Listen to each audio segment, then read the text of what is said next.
Hi, welcome to Microeconomics for International Management. This is a lecture on long-run theory of costs.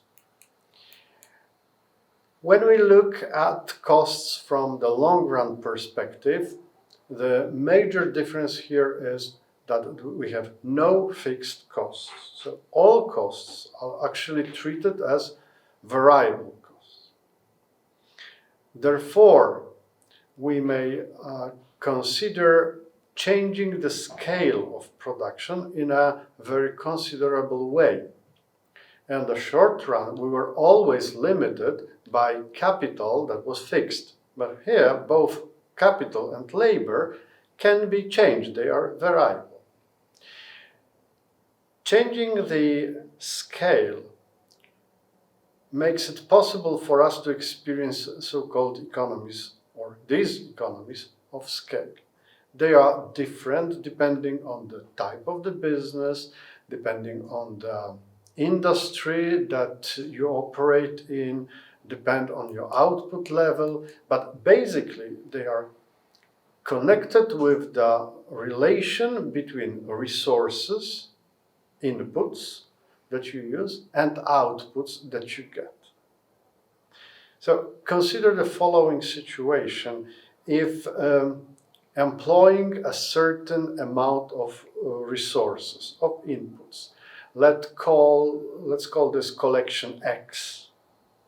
And X is a collection of resources, of inputs that are necessary to get a certain outcome, our production. Let's call it Y. Then we think of the question, what happens if you change the scale of your production, like you multiply your inputs, your X, by, let's say, 10. So normally when X allows you to produce Y, the question is, if you take 10 times X, would you get 10 times Y? Or perhaps this factor before Y would be different from 10. If you multiply your inputs by 10, and if you obtain 10 times bigger output, then you do not experience any economies of scale. You simply multiply your business 10 times. But there are some types of businesses, there are some industries where when you multiply the scale of your operation by 10, then the output, the outcome, would not be multiplied by 10, but more than that, like 15, 17, or 20. That would mean that you get higher productivity here, and actually your production is cheaper, because using 10 times more resources, you get 20 times bigger output.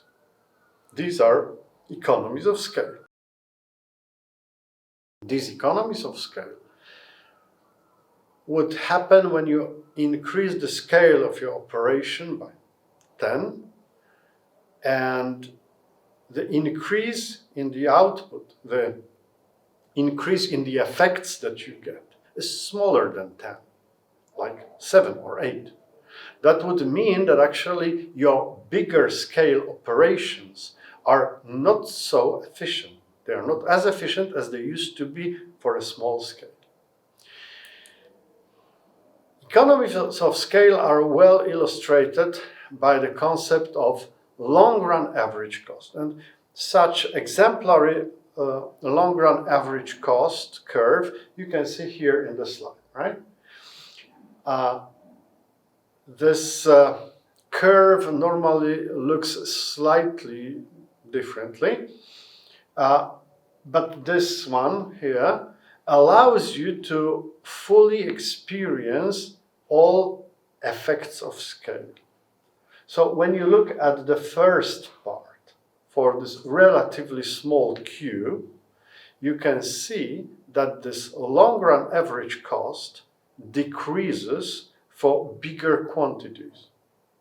That would mean that if you produce more and more, so you've got increasing Q, your long-run average cost, the average cost of production, will actually decrease. So your production is cheaper for you if it's bigger.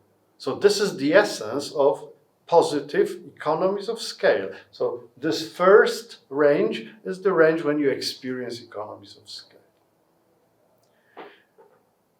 The part in the middle, the flat one, here you can see that it doesn't really matter whether you produce at the very beginning of this range or at the end of this range. For the whole range that is flat, you don't see any difference in long-run average cost, which means there are no economies of scale here. Whether you are big or small within this range, whether you are big or small, it doesn't really matter for your average cost. Your production doesn't get cheaper or more expensive because you produce more or because you produce less. And the last part of this curve, you can see it's increasing. So this is where we see these economies of scale, which means it doesn't really make sense to grow anymore because for bigger production, your long-run average cost is getting higher and higher, right? So if you grow your business, if you produce more, then simply your production becomes more and more expensive, hence less competitive in the market. Smaller rivals, smaller competitors would have a kind of competitive advantage over you because their costs would be smaller if they produce less. So this is the area of diseconomies of scale.